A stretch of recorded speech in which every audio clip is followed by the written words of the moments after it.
วาตะเกียกาปรายติโอมาเตมหาเทวาพิกาภาภะวันตุเมมหาอุโยมหาราโภภะวันตุเมมาสงฆ์มาสงฆ์มาสงฆ์พ่อแม่พี่น้องกุกกุกนข้ามาสงฆ์พี่น้องผู้ร่วมยินตั้งสิ่งแต่ก็หักที่หักเลยนับถือกุกกุกนข้ามาสงฆ์มาสงฆ์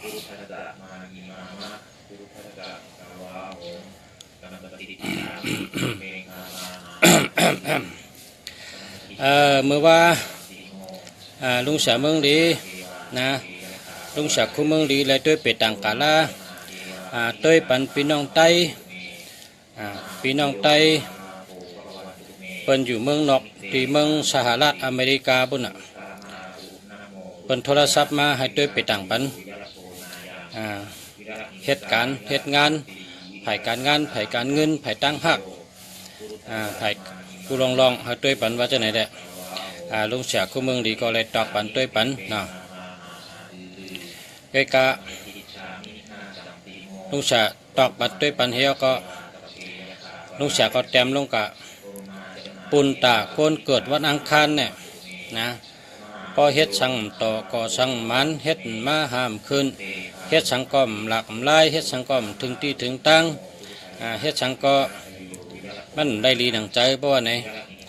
นะตาโกนวันอังคารนั่นให้กะดูสั่งการ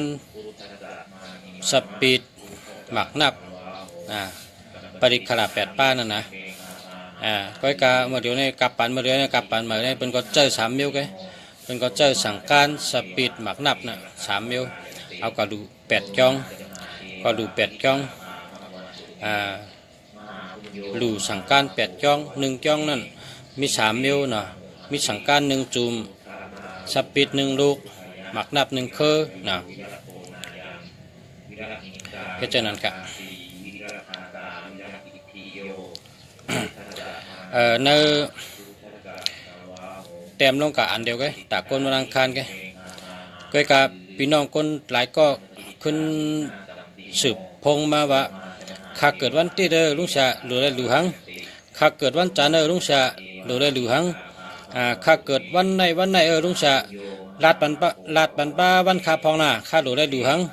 ข้าก็ใครดูใครต้าเนอเนี่ยเมื่อในลุงชาเตออกมาลาดปันตั้งดูตั้งตัน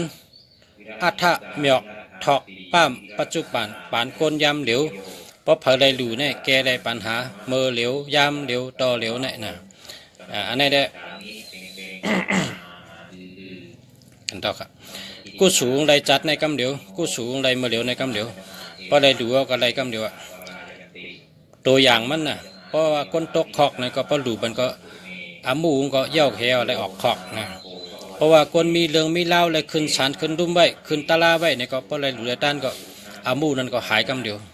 เพราะมีอาเปียตั้งพิษเนี่ยก็อาเปียนั่นก็หายกว่าเพราะจุ่มดีกิ้งดีนะจุ่มลีมีข้อนำหนักเฮ็ดสังกอมต่อมมันเพราะไหนเพราะอะไรหลุดด้านก็พ้นข้อกำเดียวนะอันนี้เป็นลองดูลองต้านปนตาคนเกิดมา7 วันไปจากหุค่ะนะอันนี้มันมีในจำเจ้ากังสือเจ้ากังสือเตรียมไว้จัดที่ชลาญานอันว่านั่นค่ะนะเพราะว่าเจอหมอลิกหมอไล่ก็ตัวเนื้อจัดที่ชลาญานนั่นน่ะมันมีนั่นค่ะ กับในลุงเสียเมืองดีนะลุงเสียคู่เมืองดีอยู่ที่เชียงใหม่ค่ะเตมาออกรัดในปันลองดูลองต้านเพราะอะไรดูว่าดีกำเดียวอันว่านั่นค่ะเนาะเอาคนวันติดก่อนนะคนวันติดคนวันอาทิตย์นะคนวันอาทิตย์นี่เราได้หลู่ต้านนะลิกเป็นอากาศ3 กอง6 ปับ6 จองหลู่ต้านธรรมจักรยะ6 ปับ6 จองหลู่ต้านลิกขุนชิกยาหลอกขับนะขุนชิกยาหลอกขับอำนั้นก็ห้องสุขศรีลาคันนะสุขศรีลาคัน6 ปับ6 จอง1 จองนั้นมี3 ปับ3 ปับมีเป็นอากาศ3 กองปับ1เป็นอากาศ3 กองนะสุขศรีลาคันธรรมจักรยะนะบ่ได้หลู่ได้ตันปุนตะคนวันอาทิตย์นั้นสังวาเฮ็ดต่อก่อมมันสั่งตั้นยันขึ้นเฮ็ดต่อก่อมถูกนาเฮิรนลีโผเมมเข้าใจกันโผเมมป้องใจกันโผเมใกล้พิษกัน กำยุ่มดีกำมีข้อกำมีเรื่องมีเล่ากำมีปัญหากำมีปริศนากำสุกชักกำเมียวลองหาเงินก็ไล่ลีเหมือนเจอลองเหตุการณ์งานก็ลีเหมือนเจอทำนั้นก็เปิ้นหมับเปิ้นเหมอเปิ้นเซ่เปิ้นเน่เปิ้นตีเปิ้นมัดเปิ้นจังเปิ้นนาดูตั้งกะว่าเมียวดีทั้งเสียงนั้นตาโกนวันอาทิตย์นั้นเฮาได้หลู่ตันลิกเฮาได้หลู่ตันลิก3ปับก้วยกะเลอเสหลู่ตันดีก็ให้หลู่ต้นเงินให้หลู่ต้นเงินเอากิ่งหมักขามเนี่ยมาเฮ็ดต้นเงินให้กะหลู่เอาเงินเนี่ยเป็นเบอร์มัดใส่ที่ต้นหมักขามที่กิ่งหมักขามให้เอากะหลู่จ้องไล่หลู่ต้นเงินไล่หลู่ตุ้งจะเนี่ยตุ้งจะเนี่ยเป็นปุนตะก้นวันอาทิตย์เพราะว่าก้นวันอาทิตย์เนี่ยเป็นถัดไผ่เป็นถัดไผ่เป็นตาวันนั่นแหละเป็นตาวันตัวหนึ่งตัวหนึ่งวันอาทิตย์หลู่ตัน6จ้อง6จ้องอย่าไปหลู่จ้องเดี๋ยวหลู่ตา6จ้องหยาดน้ำตั้ง6จ้องเมื่อมันเจ้าเขาปันพรนั่นเฮาหยาดน้ำตา6จ้อง6จ้องในเฮาหยาดน้ำกูจ้องหลู่ก็หลู่6จ้องหลู่6จ้องยามหลู่ก็วันอาทิตย์กลางเหนือ9 โมงถึง11 โมง9 โมงถึง11 โมง9 โมง10 โมง11 โมงไรเตี้ยอย่าเฮิงตันถึง12 โมงกันยามหลู่เนี่ยในตะกนวันอาทิตย์ตะกนวันอาทิตย์กำในปุณตะก้นเกิดวันจันทร์ปุณตะก้นเกิดวันจันทร์ในเป็นเหลินวันจันทร์ในเป็นเหลินตัว2วันจันทร์ใน15 ปีวันอาทิตย์6 ปีวันจันทร์15วันจันทร์ใน15 ปีก้นวันจันทร์ในป้อมเมื่อเราเฮ็ดต่อเฮ็ดมันเฮ็ดต่อเฮ็ดถูกเฮ็ดอ่ำต่อกอมมันเฮ็ดต่อกอมถูกซื้ออ่ำไรขายอ่ำแมดมีโคก็ขายขาดมีนาเฮิรนก็จอมซื้อมีโผก็หมอหักมีเมก็หมอหักลูกล่างก็หักปอก็หักเมจักกะเป็นรองนักเจอเป็นรองตุกข้าเจอเป็นรองหยาบเพื่อกินเจอลองหยาบเจอขันเจอกูมิวเฮ็ดสังก็ดีอ่ำเมินเจอกูอ่ำเมินหน้าอกหนังเจอเพราะว่าเป็นข้อเป็นไข้เป็นไม้เป็นห้อนเป็นยอกะเป็นปัญหาเป็นปริศนามีมิวสังว่าเป็นมามีมาปุ่นตะก้นวันจันทร์ก้นวันจันทร์นี่ก็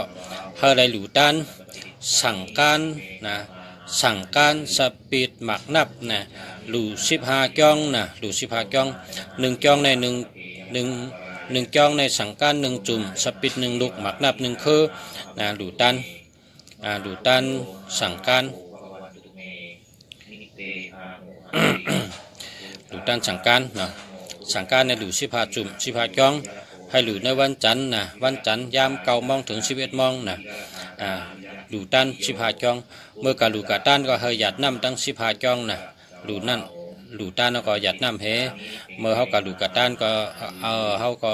ไว้ใจเกี่ยวซื้อห้องไต้ก็ไต้ซีกะจอมห้องพี่น้องอาเมียกะจอมห้องเผยกะจอมพอเฮาเลยหลู่ได้ตันเนี่ยเฮาห้องก้นกะจอมเฮาน้ำในดี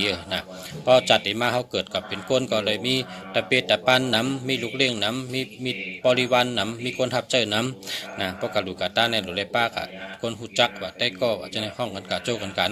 อย่าไปกะก็เลี้ยวหลู่เลยมีไต้ก็น้ำหนึ่งมีไต้ก็น้ำหนึ่งดีซื้อข้าวซื้อพักเลี้ยงไต้ก็เฮหลู่ตันเนี่ยก้นวันจันทร์เนี่ยดูสั่งการ15 จุ่มหมักนับ15 ลูกหมักนับจะไหน15 คือ15 คือหมักนับ15 คือสปีด15 ลูกในปุ่นตะก้นวันจันทร์กันกรรมในธรรมาวนก้นเกิดวันอังคารค่ะก้นเกิดวันอังคารก้นที่เกิดวันอังคารกูก้นเพราะว่าเฮ็ดต่อกอมมันเฮ็ดสังก็มันดีหนังเจอมีนาเฮิรนก็ดีมีการงานก็ปักไข่ดีไล่ก็ปักไข่ดีการเงินก็ปักไข่ดีอำนั้นก็มีดองสุกซักอำนั้นก็เปิ้นจังอำนั้นก็เปิ้นฮักอำนั้นก็อำตันดูแกดูอำตันซุ่มก็ซุ่มมีข้อมีลองหยาบเจออำนั้นก็ยุ่มดีกินบ้านอำนั้นก็ตกงานจนจักรวาลมามีมดีดังเสียงนั้นสั่งว่าเป็นมามีมาเพราะในจึงปุณตะโกนเกิดวันอังคารนั่นให้กะหลู่สั่งการ8 จ้องสั่งการ1 จุ่มสปิดลุก1 ลูกหมักนับ1 คือก้นวันจันทร์ตั้งวันอังคารได้เหมือนกันได้หลู่ได้ต้านเขาเหมือนกันวันอังคาร ก็เป็นสังสีนะวันจันทร์ก็เป็นเสือเนาะวันอาทิตย์ก็เป็นกาโลนนะก็เขาจะในเป็นอันแห้งหลายๆก็เพราะฉะนั้นแหละลายหรือลายต้านเขาก็กะจ้องเรื่อยๆนะกะจ้องกะหรือกะต้านตีจ้องนะ คนวันจันทร์ก็ดูตีจ้องคนวันอังคารก็ดูตีจ้องวันอังคารก็สับปิด8 ลูกหมักนับ8 คือสังการ8 จุ่มนะชื่ออันดีลีเงี้ย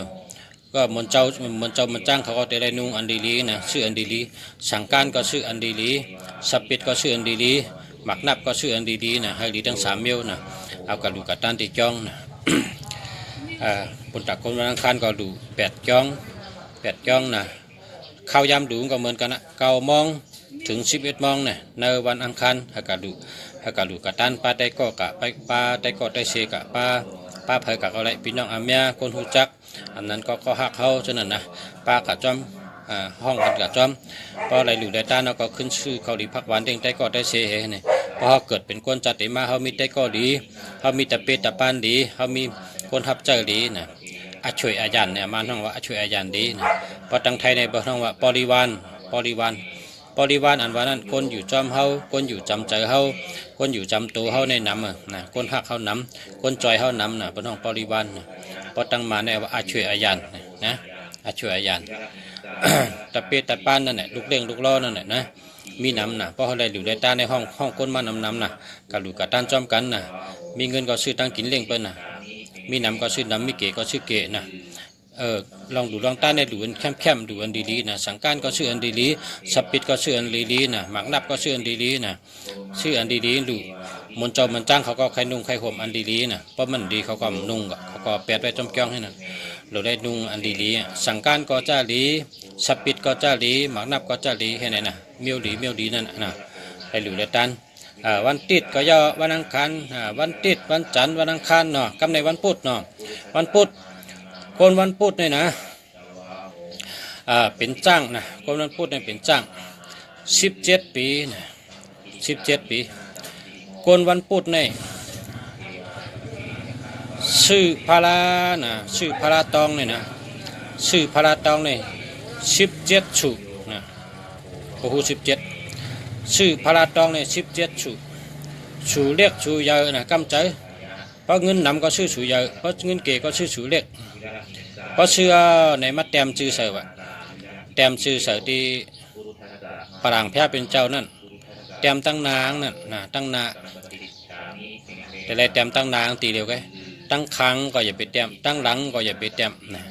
อย่าไปแต้มชื่อเขาในแต่ไรแต้มตั้งนางตีเดียวกันตั้งนาตักนั่นนะเพราะแต้มเชื่อเนี่ยเอากระดูกจ้องตา17 จ้องนะ1 จ้อง 1 ฉุ1 จ้อง 1 ฉุ17 จ้องเพราะอะไรหลูได้ตันคนวันพุธเนี่ยนะหลูพลา17 ฉุหลูตัน17 จ้องข้าวยามหลูก็9 โมงถึง11 โมงนะเพราะการหลูตันในห้องใต้ก้อกับน้ำให้เปิ้นได้หลูได้ตันจอมเฮาเพราะเฮาได้ห้องใต้ก้อนน้ำก็คือเกาหลีกันนั่นเพราะเฮาเกิดจัดมาเฮาเกิดเป็นก้นก็มีตะเป้น้ำมีลูกเด้งน้ำมีก้นจอยน้ำมีก้นหักน้ำเนาะมาสุงคาลุงเสียวคาย้อนให้ลุงเสียวเฮาตุ้ยปันหมายพงกำก่อนนะหมายพงนะหมายพงในมาเดียวในตุ้ยอันคนมาหลูคนที่ย้อนเฮาออกมาลัดปันไล่ดูได้ตันนะตุ้ยก็ตุ้ยมันขึ้นมาเนาะมันขึ้นมาเลยตุ้ยกำก่อนย้อนข้างตุ้ยปันหมายพงพี่น้องส่งขึ้นมาไหนก่อนนะ096 2755 823นี่มันดีครับเอา8เห็นนะมันดีครับมันมี27ในผ่านเงินค่ะ27เนี่ยมันมีเงิน2772อันนี้ผ่านเงินค่ะนะ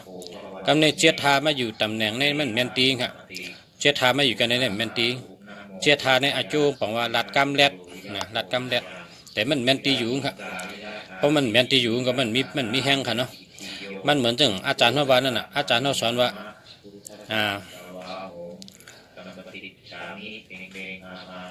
หักมดเจอเนี่ยพอตำแมนเมลนะ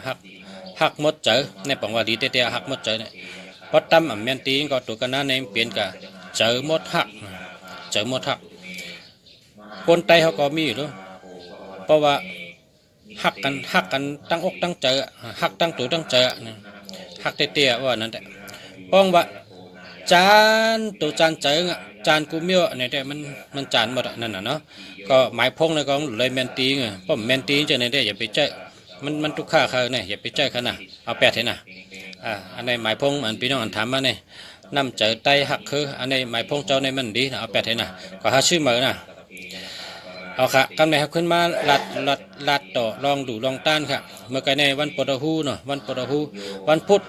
ยาวกะวันพุธในดูพระ17ชูดู17จ้องนะข้าวยามดูก็เกามองถึง11 มองนะดูพอวันพุธวันเดียวมันยาวไรนำหนักจ้องนำหนักก็ดู1 วัน 1จ้อง1 วัน 1จ้อง1 วัน 2จ้อง1 วัน 3จ้องให้ไหนดูให้นั่นนะ1 วัน 1จ้องก็แล้วปฐหูในดูจ้องปฐหูนากะดูแทงจ้องปฐหูทางปันกะดูแทงจ้องให้ไหนก็แล้วพอวันพุธ1จ้องวันพุธนาแทงจ้องวันพุธแทงจ้องให้ไหนก็พอหึงมาของเจ17จ้องอ่ะนะพอได้ดูได้ตันเจ17จ้องเนี่ยก็เป็นบทก็เปหมดก็เป็นย่อกาก็หายหมดก็เป็นข้อก็เป็นเมี่ยมดีก็เกได้หมดก็เป็นปริศนาอันเป็นเมาและมันทุกข้าเจอมันหยาบเพ้อเจอนะมันก็เป็นก้นมาก็เปิ้นเป็นก้นเขาเป็นก้นก็เหมือนเปิ้นก็มีตังเงินคำมีตังเฮินเย่มีตังรถก้าวมีเมดีหลีมีโผลีดีเปิ้นจ่อใจเฮาในน้ำจ่อเหมือนเปิ้นเฮเฮาก็เป็นก้นเปิ้นก็เป็นก้นเฮาทำมีจังเปิ้นเฮเปิ้นจำเป็นมีกูเมียวเฮมันก็เกิดมาเป็นก้นเปิ้นได้กินดีนุงดีเฮาในแฮมเกิดมาจำมีสังก็มีตั้งกินก็ได้กินเจตั้งนุงก็ได้นุงแคมเนี่ยผู้สุกรรมก้นเฮ็ดมาเหมือนกันก็เบอร์จังนั้นในเมื่อในลุงเสียคู่เมืองดีออกมาลาชูเจ้าเฮ็ดไว้หน้าพอชูเจ้าเฮ็ดไว้ในอาจูงไรกำเดียวน่ะตั้งแต่เมื่อในพอลาเราก็เฮ็ดกำเดียวพอเฮ็ดก็แลอาจูงกำเดียวชูเจ้าเป็นชัดเทน่ะเป็นชัดเทจัดในกำเดียวเนี่ยกูสูงได้5 ปากจัดน่ะเจ้าเช้าวะกูสูงได้5 ปากจัดก็เลยหลิวในเลยจำ5 ปากจัดวะน่ะกูสูงน่ะลาดก็ลาดดีเฮ็ดก็เฮ็ดหลีวนก็วนดีน่ะอย่าไปลาเนอะอย่าไปละน่ะกำกับหลูตันมา3 วัน 7 วันหันโยงลาได้มันจะไล่น่ะอย่าไปลาน่ะอย่าไปลาน่ะให้ลาดหลีเฮ็ดหลีวนดีน่ะลาดความดีเฮ็ดลองดีวนลองดีน่ะเฮ็ดตั้งดีในแต่ละลีกุเมียวน่ะในกะวันตามมื้อน่ะกำในหามาต่อแต่วันพฤหัสนะวันพฤหัสก็คนไทยเขาเป็นว่าวันพัดนะมาในห้องว่าแก่สปาเต้เนี่ยนั่นนะในวันแก่สปาเต้เนี่ย ก็ในงานเฮเปิลนะคนวันแก่สปาเต้เนี่ยนะแก่สปาเต้เนี่ยเป็นวันพัดนะเป็นวันพัดเปิลว่ามันเป็นยาเชนะยาเช19 เจ้านะยาเช19 เจ้าผีเขานั่นนะผีคนวันพัดนั่นนะเป็นเจ้ายาเช19 เจ้ายาเช19 ป้านั่นน่ะยาเชเจ้ายาเชนั่นเนาะพอปักไข่ดูไข่ต้านปุ่นตะก้นวันจัดเต้ในเฮ็ดสังก้อมต่อก่อสังมันสั่งตั้นยันขึ้นเฮ็ดตอมถูกบ่ไหนเป็นตั้งข้อตั้งไข่ตั้งไม้ตั้งห่อนยาเปิ้นเนยาเปิ้นหมาเปิ้นเมอยาเปิ้นตีเปิ้นมาท่าอยู่ดีกินบ้านหาเจ้าเนี่ยนะก้นวันจัดสปาเต้เนี่ยนะก้นวันพัดเนี่ยเนอข้าวยามเก่ามองถึง11 มองนั่นเฮาชื่อหมอกโมนะ19 หมอกนะหมอกโม19 หมอกพออะไรมาหมอกโม19 หมอกก็เนี่ยเอาหมอกโม19 หมอกนั่นกว่าเรียบกองมู3 หอบนะกว่าเรียบกองมู3 หอบเมื่อพองเรียบกองมูนั้นให้รอดอิติปิโสภะคะวะอะระหัมสัมมาสัมพุทโธวิจจารณาสัมปันโนสุขโตโลกวิทูอนุตตโลปุริชาธรรมสารถิสัทธาเทวามนุสานัมพุทโธภะคะวะติวาลุงกติริกว่าอิติปิโสสักยะโตสุปฏิปันโนวางกติริกว่าให้ได้3 หอบนะเรียบกองมูให้ได้3 หอบพอเรียบกองมูได้3 หอบเนี่ยเอาหมอกโม19 หมอกนั่นหลู่กองมูให้นะพอเฮ็ดจังนั้นดีกูเมียวนะมีปัญหาหังก็เกได้กูเมียวมีปริศนาหังก็เกได้กูเมียวนะมีข้อมียอกะก็เกไรนะมีข้อมีเมี่ยมดีก็เกไรนะเปิ้นเฮ็ดเปิ้นนิกนามจังได๋ก็เกไรนะเฮ็ดต่อก็มันก็เกไรนาเฮิรนดีว่าโพมฮักว่าเมมฮักว่าลูกลังฮักว่าตะเบมฮักว่าจังได๋ก็เกได้หมดนะคนวันแก่เต้นั่นเป็นทัดดินนะเป็นทัดดินกองบูนั่นน่ะเอาหมอกโม19 หมอกนะ19 หมอกแล้วข้าวยำก็วันแก่เต้นะวันพัดยามเก่ามองถึง11 มองนะเอาก็หลู่ต้านกองมูนะกองมูตีแล้วก็ได้นะอันนี้ก็ง่ายเด้อเปิ้นวันแก่สปาเต้เนี่ยเพราะว่าเจ้าผีเปิดตูเปิดคิงอันคนวันแก่สปาเต้เนี่ยเปิ้นว่าคนวันพัดเนี่ยผีเขาเป็นเจ้ายาเช19 ป้านั่นน่ะเนาะยาเช19 ป้าน่ะพอแก่ก็ง่ายนะเฮ็ดก็ง่ายนะก็ในพี่น้องก็ในได้มาย้อนตัวหมายพงแทงเอาว่านะมันจือ จึงว่าน่ะเป็นดิกไทยหมออ่านให้แม่ได้0835686202อันนี้มันดีครับอันนี้ได้มันดีเฮโตครับมันดีเซโตตั้งหมดเดียวนี่ได้เอาแปดเท่านั้นนะ0835686202เนี่ยมันดีเนาะเอาสงฆ์อ้าว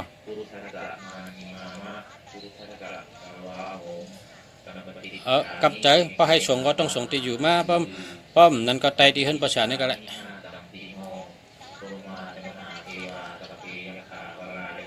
ส่งเสริมส่งซื้อขึ้นเอาไตเตี้ยนให้เนื้อเชิงก็เร็วอะไรไตให้เนื้อเชิงนั่นน่ะ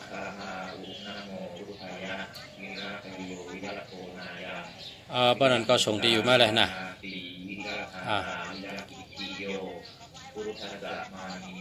เอาค่ะ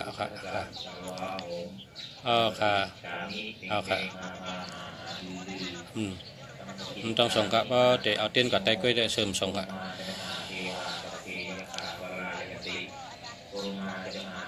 เอาค่ะเอาค่ะเอาค่ะเอาฮอตก็เอาใส่ตู้เย็นไว้นะเอาเต้นใส่ตู้เย็นไว้มันเบี่ยงได้เดี๋ยวรัดเดี๋ยวรัดกันค่ะเอาค่ะเอาส่งค่ะ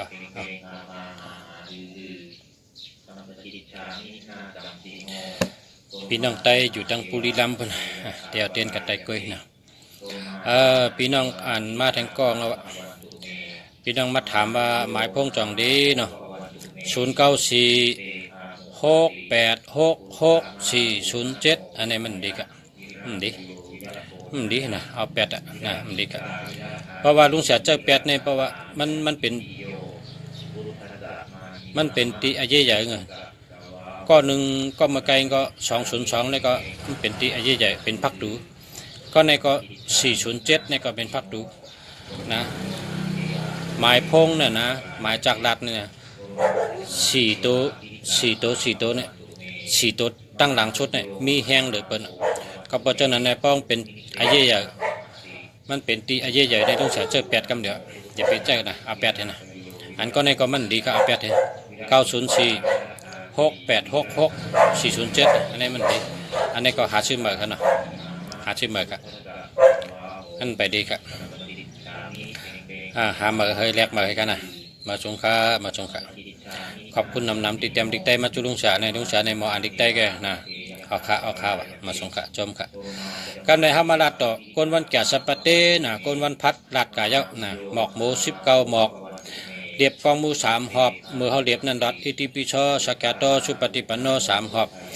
ลอดเลย3หอบแล้วก็เอาหมอกหมูเขานั่นไวที่กองมูนั่นเหนียวก็เอาหมอกหมูเขาหลู่ต้านที่กองมูนั่นน่ะ19หมอกหลู่ต้านหมอกหมู19หมอกในวันแก่เตยามเก่ามองถึง11 มองน่ะวันแก่สัปเตในก็เปิดห้องว่าวันพัดนั่นน่ะเนาะวันพัดมาถึงกองว่าใจตื่นดีไรคะนะใจตื่นดีไรคะอันนี้ทำชื่อว่า0635242915อันนี้แคมอันนี้แคมอันนี้ได้ดีว่าเอานะ42915อันนี้ดีแกะแคมแกะใจตื่นดีไรคะเนาะแคมค่ะอันนี้ทำใจเหมาลงวะเนี่ยชื่อเนี่ยนะใจเหมาลงเนี่ยมันมีเมย์เนี่ยก็เนี่ยมันตึกขาเมย์เนี่ยใครเมย์เนี่ยใจเหมาลงเนี่ยเบอร์โทร061-778-6254นะ061-778-6254ใจเหมาลงเนี่ยตึกหาเมย์เนี่ยว่าเมย์ห้างก็เลย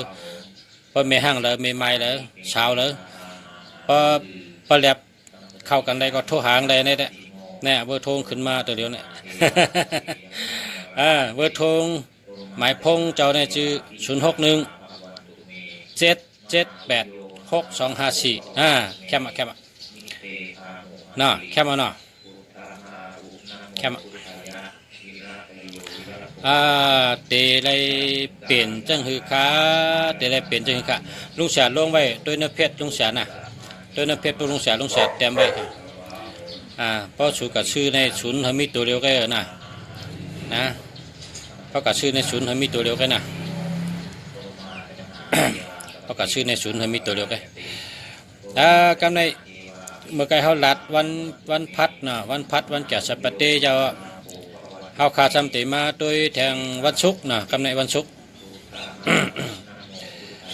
กลวันศุกร์กำในมากลวันศุกร์ในชาวปีนะชาวปี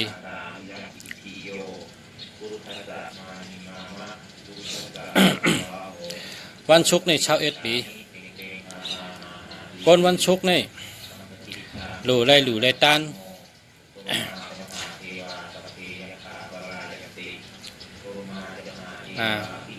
คนวันศุกร์นะต้องไว้นะมอเข้ามอพักนะมอเข้ามอพักมอเข้าตันมอพักตัน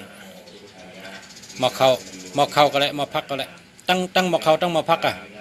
เป็นกู้นะเป็นจ้อเป็นหวานเป็นจ้อก็เป็นจ้อเล็กหวานก็เป็นหวานเล็กนั่นน่ะอย่าให้เดี๋ยวจ้อเหหวานเหมอเข้ามอพักเหคนวันศุกร์เนี่ยนะมอเข้าเหมอพักเหจ้อเหหวานเหให้กระดูกเกาจ้องนะให้ดูเกาจ้องให้ดูเกาจ้องก้วยกะเพราะว่าดูเกาจ้องในไปเป็นฮื้อเนี่ยก็ให้ดู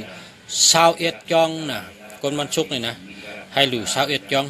1จ้องเนี่ยก็มีมอเข้าลุกมอพักลุกจ้อให้กูหวานให้กูกันนั่นนะคนวันศุกร์ในแห้งแล้วเปิ้นเจ้าดูมอเข้ามอพักแห้งแล้วเปิ้นเจ้าดูมอหวานนะเขาเนี่ยเป็นทัดน้ำครับเป็นทัดน้ำเป็นวันไผ่พระทั้งศิลปะเนี่ยทั้งไทยเนี่ยนะปิญญาอัฏฐราชา18เบิ้งเนี่ยปิญญา18เมี่ยวเนี่ยมันห้องวันศุกร์ลองต่อยตุริยะติ้งต้องว่าเล็ดติงว่าเฉตล้อว่าเป่าปีว่าห้องกว้ามว่าจะในเป็นห้องวันศุกร์เนี่ยเป็นตัวหกนะตัวหกเนี่ยเป็นห้องว่าเป็นก้นว่นไรเฮ็ดไรว่นแคมเฮ็ดแคมนะเขาได้ว่นก่อนเพราะเขาได้ทางในเขาว่นก่อนเขาเจนจ้ามาก่อนก็เปิดจังนั้นแหละเนื้อจาติชราญญาณเจ้ากังสือเตรียมไว้ว่าโกนวันศุกร์นั่นโลไรดูมอเข้ามอพักหวานเจาะนะอันที่เปิ้นกับเจ้าที่จ้องเนี่ยนะได้ดูเพราะดูเจ๊ก็เป็น21จ้องนะแต่ได้ดีกูเมียว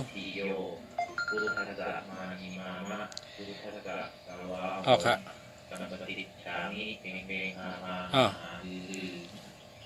มาชงค่ะ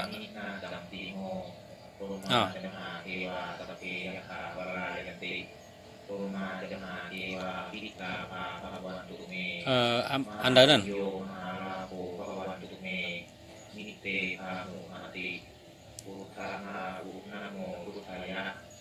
เมียมากได้ค่ะเมียค่ะ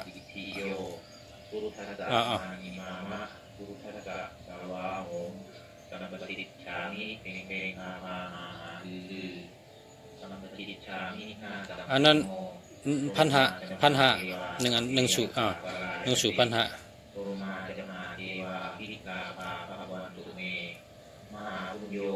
ได้อันนั้นได้มันขึ้นน้ำมาคนมาเอานำนั้นจะปะเงินจะปะคำในมันขึ้นน้ำมาเลยเอาค่ะเนี่ยตีกรุงเทพเพียงดงในจะฉามตีประชุฮะส่งค่ะ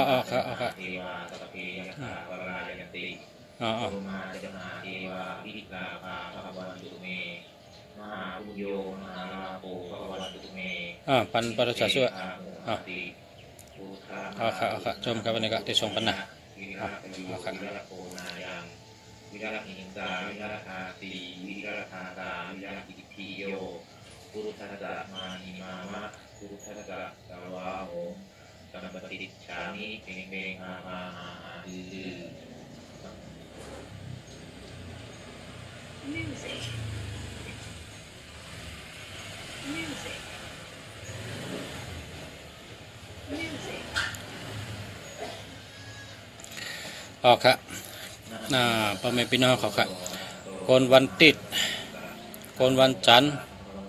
วันติด6 ปีวันจันทร์15วันอังคาร8 ปี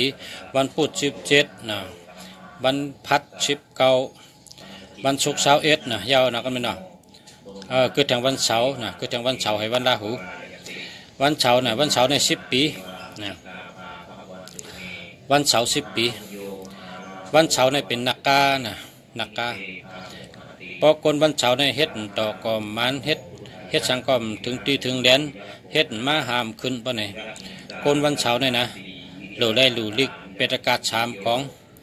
10 ปับนะ1 ปับในหลู1 จ้องนะ1 ปับในหลู1 จ้องหลูดัด10 ปับเต็มชื่อให้หลูเป็นย่อกาหังก็หายนะเป็นย่อกาหังก็หายมีบทมีฉังก็หายนะฮาเลลูได้ตันนะคนวันเสาร์ในฮาเลลูลิกเป็นอากาศชามของ10 ปับนะเป็นอากาศ3ของ10 ปับ10 จ้องหลูตันธรรมจักรยะ10 ปับ10 จ้องหลูตันจาติสารญาณ10 ปับ10 จ้องนะมี3 เมลนะคนวันเสาร์เนี่ยนะหลูตัน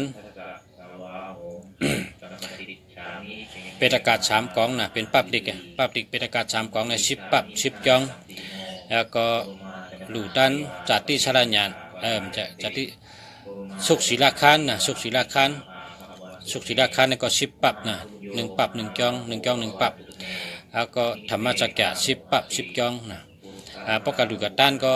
ห้องใต้ก็กับน้ำห้องคนหูจักกะจอมนะเปิ้นว่าพอเกิดมาจากแต่มาในมิใต้ก็น้ำมีตะเปตะปานน้ำมีคนหักน้ำมีคนจอยหรือน้ำนะมีคนจอยแถมน้ำเพราะกระดูกกระตานก็ห้องใต้ก็กับน้ำเพราะได้หลูได้ต้านก็หยาดน้ำให้เพราะเยาหยาก็ชื่อตั้งกินตั้งยำเด้งได้ก็ได้เสียเนาะเป็นลายหลูได้ต้านอันลายจูงจัดในกำเดียวกันเนี่ยวันอาทิตย์วันจันทร์วันอังคารวันพุธวันพัดวันศุกร์วันเสาร์เยาเนาะการในมาวันราหูเนาะวันราหูนะวันราหูใน12ครับนะราหูใน12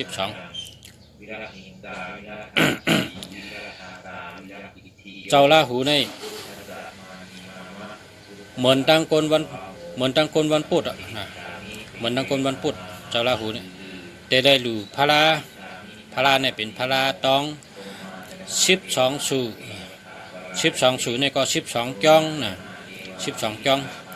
พระราตองนะ12 สู่12 จ้องประกาศเชื่อในก็มัดแต้มจือเสือ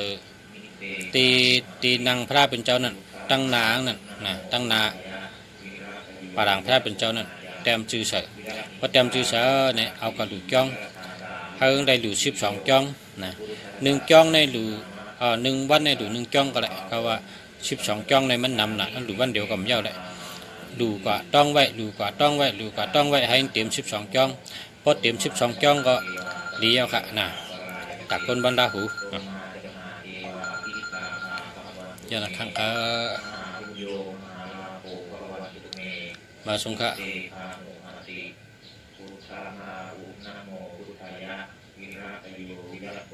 อ๋อปัดปุรุทัสสะมานิมามะปุรุทัสสะสวาโหสัมปติฉามิเพ่งเพ่งอาดือติฉามินาจัมติโมปุรุมาจมหาเทวาตตะเพ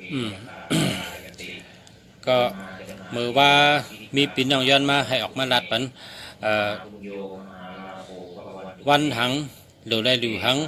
วันหังหรือได้หลูหังเนี่ยเมื่อใดก็ออกมาลัดเจ้าเนาะกำในอันได้หลูได้ต้านได้เฮาลัดเจ้าอันเนี่ยอันโกไก่มันเนาะอันโกไก่มันพอคนวันอาทิตย์เนี่ยนะคนวันอาทิตย์เฮาโกไก่ตาวันนะเฮาเอาแผ่นแดงเนี่ยเต็ม เจ้าตาวันในโปรแกรมไตเขาเนี่ยเจ้าตาวันนะเจ้าขุนวันในก็แหละนะเพราะเป็นลิกปาลีก็ชูริยะขุนชูริยะในปังวัดตาวันนั่นนะเฮ็ดในโกไก่นะ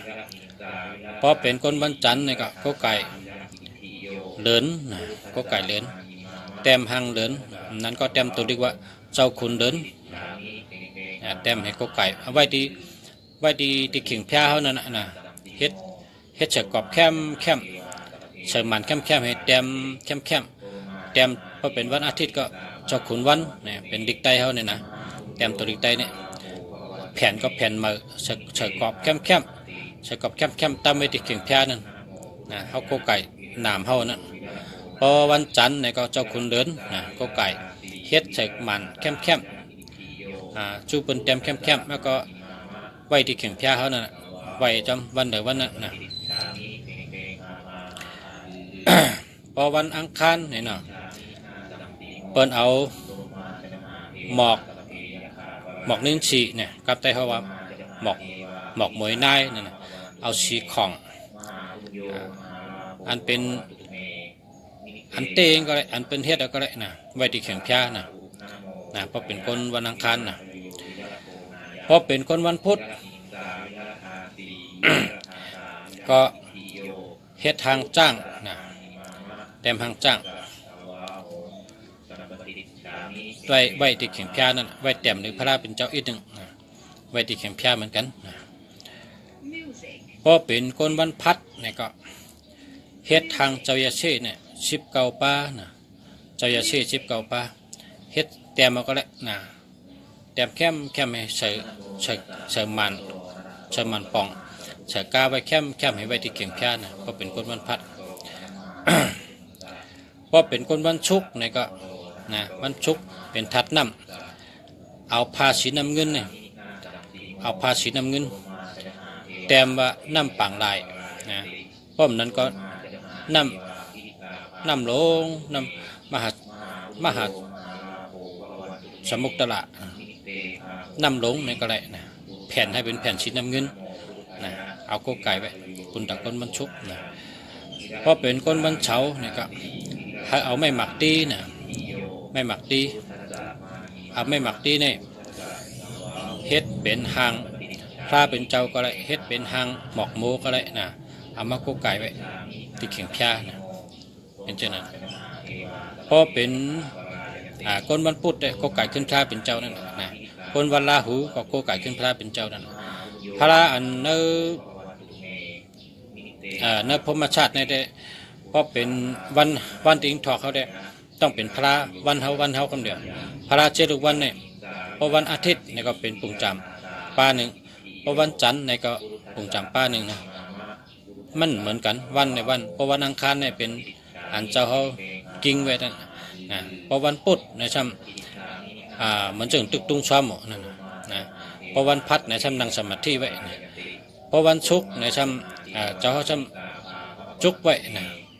เพราะวันเสาร์ในช่ำของวันนางตาลาเฮอันมีนักกามุงนั่นนะเพราะวันราหูในช่ำมีลิงเขามาไว้นะลิงเขาเอาพึ่งมาไว้จ้างก็มาไว้นะราหูเนี่ยนะเพราะในวันเสาร์ก็เจวันศุกร์ก็เจนะเห็นจังนั้นนะเพราะเดี๋ยวชื่อจอมหึงแมนวันเกิดเท่าเนี่ยก็มีพระวันเกิดเท่าอันวันนั้นก็มีนะลายโกไก่ได้มีช่วงไหนนะพอลายหลุลายต้านก็ดูมนุษย์ชาวบ้านนั่นนะอันนี้มันมีเนื้อปรับจัติชราญญาณอันเจ้ากังเสือเตรียมไว้นั่นนะพี่น้องไต้เขาเชิญอ่านดิจัติชราญญาณก็ตัวเนื้อปรับนั่นนะโดยการเนื้อปรับนั่นเองนำนะลุงจะเอามาได้เอามาหนึ่งอันไงเอามาหนึ่งอันเพราะว่าฉลาเขาอันใจก็ใจจังไหนแกนะฉลาดลงเขาเดียวก็สอนมาไหนก็ใจจอมจังไหนแกมันเอาหมดนะเพราะเอาหมดในนำน่ะเนาะได้หลิวนำน่ะ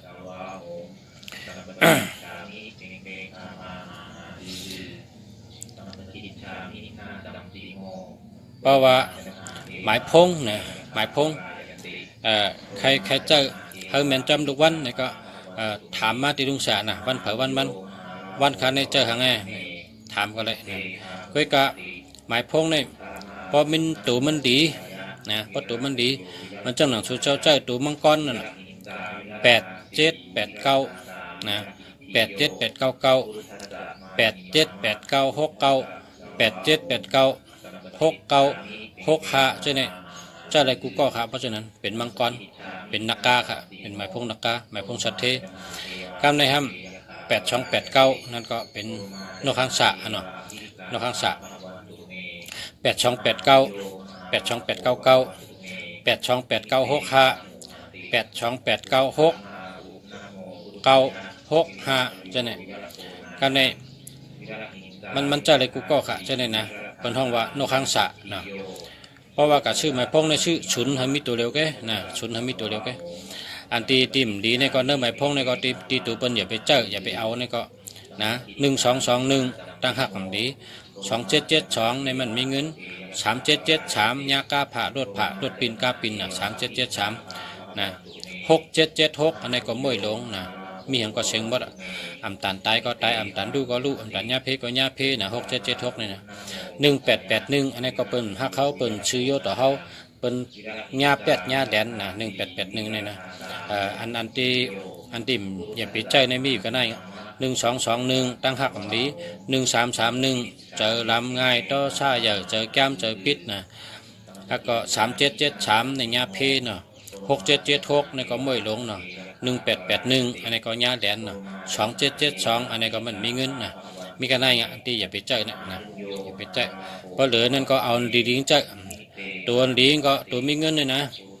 1991 6996 4664 5665 2882 7887นะจะไหนมีเงินเขานะพออันที่เขาเกี่ยวเลยเปิ้นได้56ขาในเกี่ยวเลยเปิ้นนะเพราะว่าปีหญ้าเกาหลีเงินคำเกาหลีพายุจำก็เกี่ยวจะซื้อใจเนาะ566ขาเนาะ4664จะไหนพอเขามีปีหญ้าดีก็1551 159นะ159 149จะไหนปีหญ้าดีนะ145 514 41 415จะเนี่ยมันเป็นปีหญ้าลีเนาะหมายพงได้มันนำนะเนาะนำนะก็พอพี่น้องเขาไล่อันเข้มเนี่ยก็ที่ลุงจ๋าได้ลุงจ๋าเมืองดีในขายปันชูเจ้าอยู่ขายปันชูเจ้านะเอามาเลือกเอาก็ไล่นะเขามาสั่งเอาก็ไล่นะ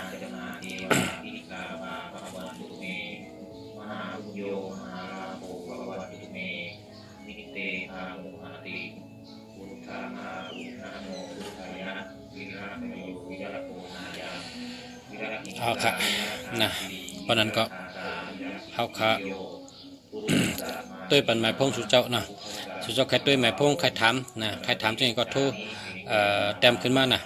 พอเต็มขึ้นมาเราติดต่อปันกูก็กูก้นค่ะเต็มมานะเต็มมาที่ลุงฉลาดเนี่ยพอสุเจ้าเต็มมาถามเนี่ยลุงฉลาดเต็มเป็นดิกใต้เนี่ยขึ้นตอบปันสุเจ้านะจ้องดีเนี่ยลุงฉลาดจ้องรถเพเนี่ยจ้องมีเงินเนี่ยถามมาจนนั้นนะ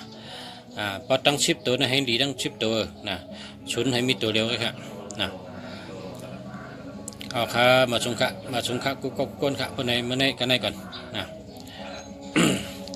กับพี่น้องโทรเข้ามาก็เขาที่เข้ามากำเขาที่เข้ามาเขาที่มาชื่อหมายพงนะมาชื่อหมายจากรัฐลุงจากก็ย้อนกันไหนกันนะต้องไปหบกันแทงต้องไปอุบกันแทงค่ะพอไม่พี่น้องเขาค่ะกูก็กูก้นค่ะมาชงค่ะ